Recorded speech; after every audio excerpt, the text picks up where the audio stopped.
Boa tarde, hoje é sexta-feira, dia 29/10/2021. Vamos dar início à nossa aula? História, o povo que morava em Pindorama. A matéria vai estar no PET 4, nas páginas 90, 91, 92, 93 e 94. Nossa matéria de história vai estar na semana 1 do PET. Vamos falar sobre o povo que morava em Pindorama. Os primeiros habitantes do Brasil também deixaram sua marca.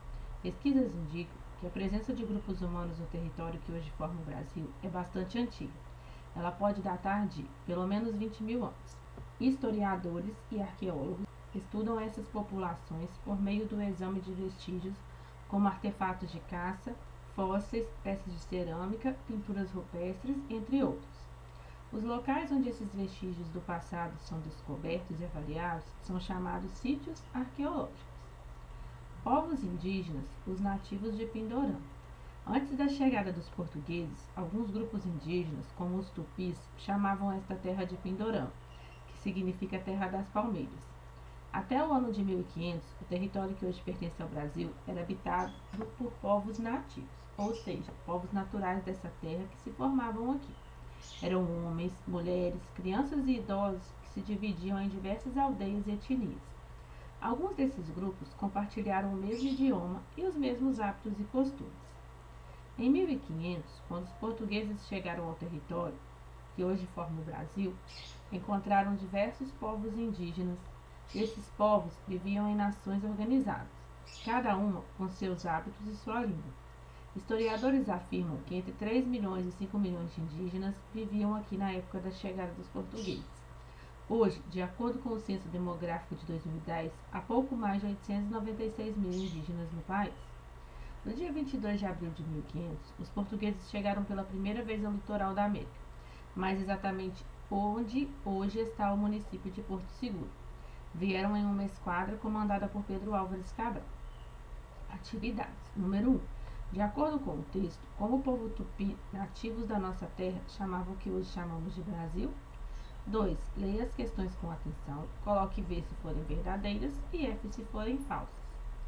3. O nosso país foi chamado pelos tupis de Pindorama, na chegada dos portugueses de Terra de Santa Cruz, e depois foi chamado de Brasil, por causa da madeira extraída pelos portugueses. Na sua opinião, qual é o melhor nome? Explique a sua escolha. Mudanças e conflitos. A primeira atividade econômica dos portugueses na América do Sul foi a extração do pau-brasil, uma árvore existente nas florestas do litoral, utilizando mão de obra indígena. Do pau-brasil, os portugueses obtinham madeira para fazer móveis, instrumentos musicais e até navios e corantes para tingir tecidos e fabricar tinta para escrever. O contato com os portugueses trouxe muitas mudanças na vida dos povos indígenas. Ao mesmo tempo, muitos hábitos e aspectos da cultura dos indígenas foram assimilados pelos colonizadores. A relação entre portugueses e indígenas foi marcada por constantes conflitos.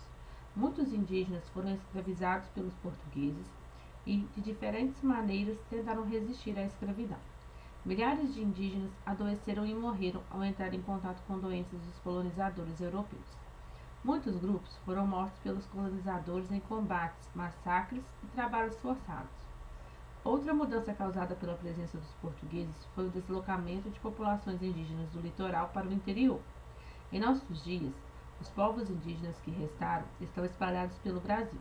Esses grupos, porém, não moram apenas no interior e em terras indígenas demarcadas. De acordo com o Censo Demográfico de 2010, dos pouco mais de 896 mil indígenas do Brasil, cerca de 324 mil vivem em áreas urbanas. 4. Encontre os 7 erros. Os povos indígenas influenciaram a cultura brasileira. As populações indígenas, principalmente as que permaneceram nos locais onde os não indígenas se estabeleceram, tiveram uma enorme influência na cultura brasileira. Elas se misturaram com os afrodescendentes, com os europeus e com os asiáticos que aqui chegaram e transmitiram seus conhecimentos, linguagens, hábitos e tradições. Na alimentação, o hábito de consumir mandioca, milho, peixe, tapioca e etc. Na linguagem, o uso de palavras, principalmente de origem tupi-guarani, nomes de frutos locais e acidentes demográficos, como mandioca, abacaxi, caraguatatuba, pindamonhangaba, itareré, arapuã, etc. nos hábitos, dormir na rede, tomar banho todos os dias e etc.